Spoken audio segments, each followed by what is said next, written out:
Bismillahirrahmanirrahim. Assalamualaikum teman-teman. Kembali lagi bersama saya Alvin Lailatul Maghfirah. Dalam video kali ini Alvin akan membawakan pembahasan tentang inovasi pendidikan. Oke, di sini penjelasannya pakai poin 5W 1H. Jadi ada 6 poin yang akan saya bawakan. Baik teman-teman, kita masuk ke poin yang pertama. Apa yang dimaksud dengan inovasi pendidikan? Inovasi pendidikan terdiri dari dua kata, yaitu inovasi dan pendidikan. Inovasi yaitu kata bahasa Indonesia yang berasal dari bahasa Latin, yaitu innovation, yang artinya pembaharuan atau perubahan. Nah, pembaharuan atau perubahan yang dimaksud di sini yaitu pembaharuan atau perubahan yang menuju ke arah perbaikan dan dilakukan secara terencana, bukan kebetulan. Jadi inovasi ini dilatar belakangi oleh pemikiran-pemikiran, bukan asal-asalan gitu teman-teman. Nah, dari pemaparan tersebut kita dapat mengartikan bahwasanya inovasi itu adalah usaha menemukan benda yang baru dengan jalan melakukan kegiatan invention dan discovery. Inovasi dilakukan untuk mencapai suatu tujuan atau memecahkan suatu permasalahan. Nah, terus apa yang dimaksud dengan inovasi pendidikan? Inovasi pendidikan adalah ide atau metode atau bisa juga barang yang dapat dirasakan atau diamati oleh seseorang ataupun sekelompok orang, di mana yang diamati ataupun yang dirasakan itu dapat berupa sebuah hasil inversi ataupun juga discovery. Inversi penemuan baru, discovery yang baru ditemukan oleh orang yang nantinya digunakan untuk mencapai tujuan pendidikan ataupun untuk memecahkan masalah-masalah dalam dunia pendidikan.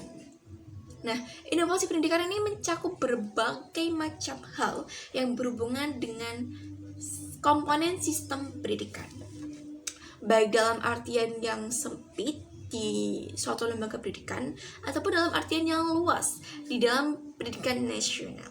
Nah, inovasi pendidikan ini dilakukan dalam berbagai bentuk. Misalnya, kita sih bilang dapat berupa ide, metode, ataupun barang. Contoh nih yang metode, guru menyampaikan suatu materi pembelajaran di kelas dengan berbagai macam metode, dengan berbagai macam sistem belajar, yang dimana sistem itu bisa menyesuaikan dengan murid-muridnya, dengan kemampuan murid-muridnya.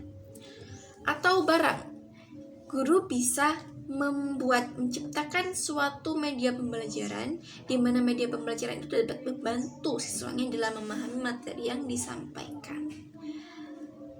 Oke teman-teman, poin selanjutnya yaitu where, di mana inovasi pendidikan harus diterapkan. Jawabannya di semua lembaga pendidikan, baik itu lembaga pendidikan formal, lembaga pendidikan non formal maupun lembaga pendidikan informal. Mengapa?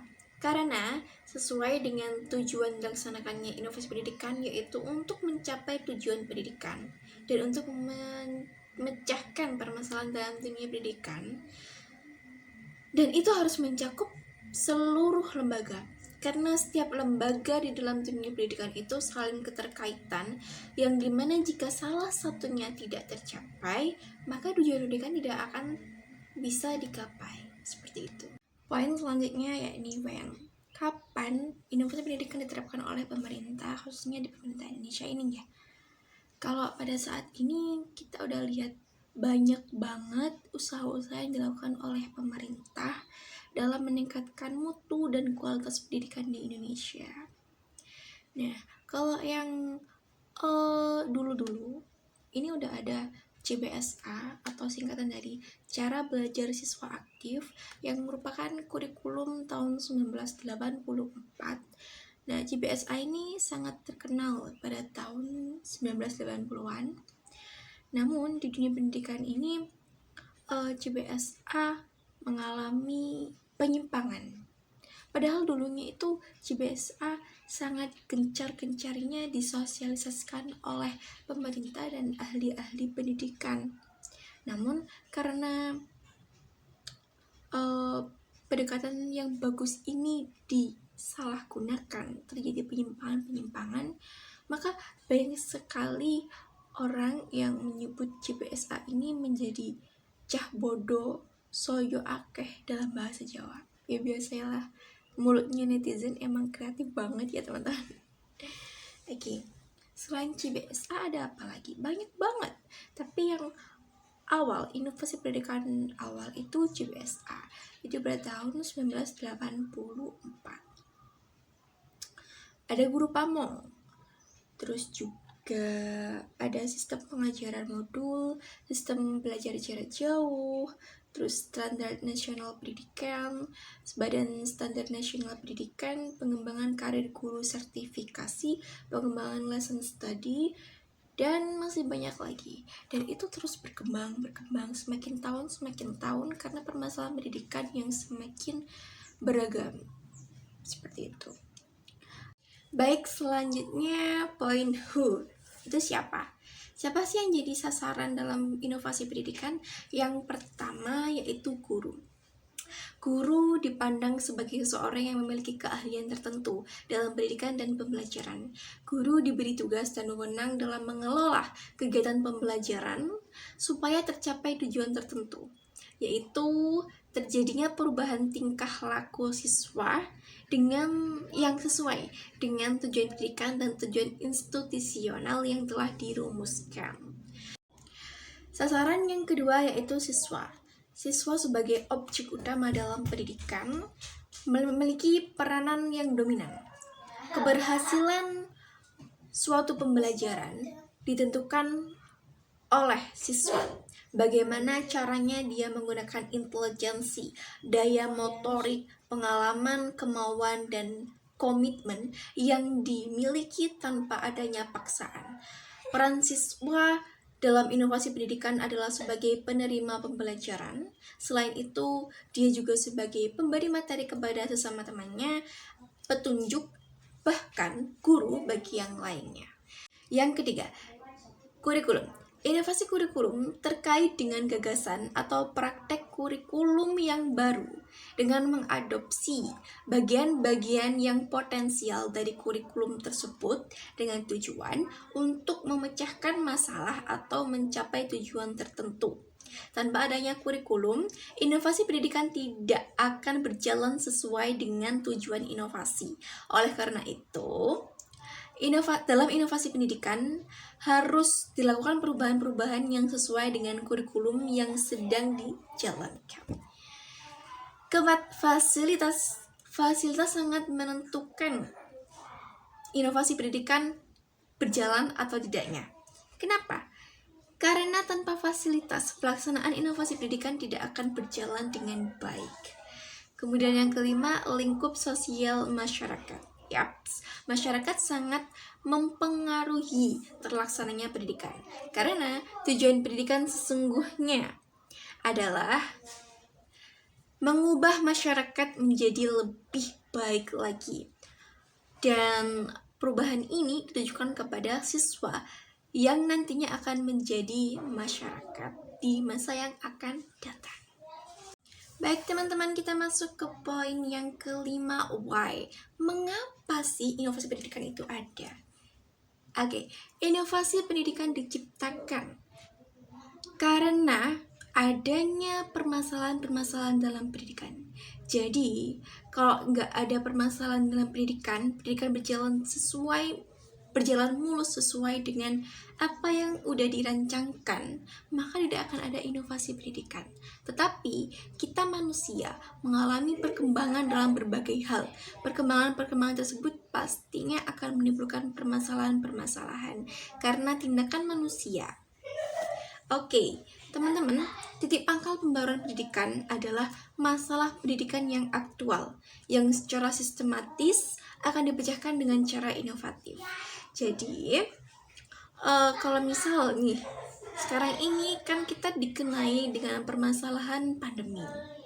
Jadi para ahli-ahli pendidikan ini merumuskan suatu permasalahan pandemi ini dan mencoba menyelesaikannya dengan cara yang inovatif, yaitu mengadakan pembelajaran dari jarak jauh. Seperti itu.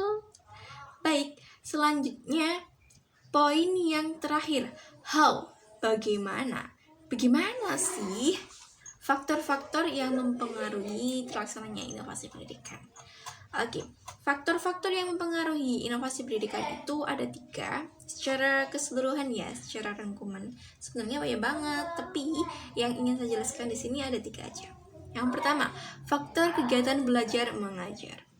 Yang pertama adalah faktor kegiatan belajar mengajar. Seperti yang kita ketahui bahwa kegiatan belajar mengajar merupakan elemen paling penting, aktivitas paling penting dalam melaksanakan pendidikan. Ketika kita melaksanakan inovasi pendidikan, maka kegiatan belajar mengajar harus dilakukan sesuai dengan inovasi pendidikan yang telah dirumuskan. Jadi, teman-teman, kalau misalnya kita melakukan kegiatan belajar mengajar sebagai guru tidak maksimal, tidak efektif, dan kurang perhatian, maka tidak akan tercapai inovasi pendidikan yang telah kita rumuskan, yang telah kita rencanakan. Yang kedua, faktor internal dan eksternal. Faktor internal yang mempengaruhi pelaksanaan sistem pendidikan dengan sendirinya, itu inovasi pendidikan adalah siswa. Siswa sangat besar pengaruhnya terhadap proses inovasi, karena tujuan pendidikan itu mencapai perubahan tingkah laku siswa. Kalau dalam diri siswa tidak ada girgit untuk berubah, dalam dirinya tidak ada keinginan untuk merubah dirinya sendiri menjadi yang lebih baik, menjadi seseorang yang sesuai dengan gambaran inovasi pendidikan, maka ya tidak akan terjadi perubahan tersebut. Faktor eksternalnya yang mempunyai pengaruh dalam proses inovasi pendidikan ialah orang tua. Yaps, orang tua sangat berpengaruh dalam perilaku, sikap, tingkah laku seorang anak. Karena orang tua lah yang menjadi seseorang yang selalu ada dalam lingkungan anak tersebut. Seseorang yang menjadi gambaran seorang anak dalam melakukan aktivitasnya, baik sebagai penunjang secara moral, membantu dan mendorong kegiatan siswa untuk melakukan kegiatan belajar sesuai dengan yang diharapkan sekolah, di mana sekolah lah yang menentukan inovasi pendidikan bagi siswa tersebut. Yang ketiga adalah sistem pendidikan. Dalam dunia pendidikan ini, kita melakukan pengelolaan dan pengawasan pendidikan di sekolah diatur dengan aturan yang dibuat oleh pemerintah. Tidak semua guru dapat melakukan atau mampu melakukan sistem pembelajaran sesuai dengan aturan pemerintah. Bagi guru yang berpikiran tidak mampu dalam melakukannya, maka dia akan frustasi dan bersikap apatis terhadap tugas-tugas yang dibebankan kepadanya.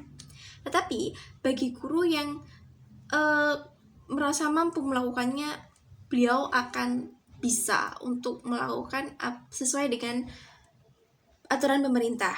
Tetapi ada juga nih guru yang inovatif sehingga dia menimbulkan inovasi pendidikan dalam dirinya sendiri dengan cara menciptakan metode pembelajaran yang mirip dengan aturan pemerintah tetapi atas versinya sendiri, atau dia juga bisa menciptakan media pembelajaran yang dapat membantu siswa-siswanya dalam memahami ilmu pengetahuan yang dia sampaikan atas versinya sendiri. Bagi teman-teman, itu saja yang dapat saya sampaikan. Kurang lebihnya mohon maaf atas segala kesalahan dan terima kasih karena kalian sudah mau menonton video saya kali ini.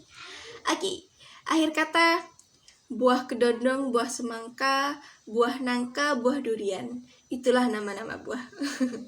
Wallahul muwaffiq ila aqwamit thoriq. Assalamualaikum warahmatullahi wabarakatuh.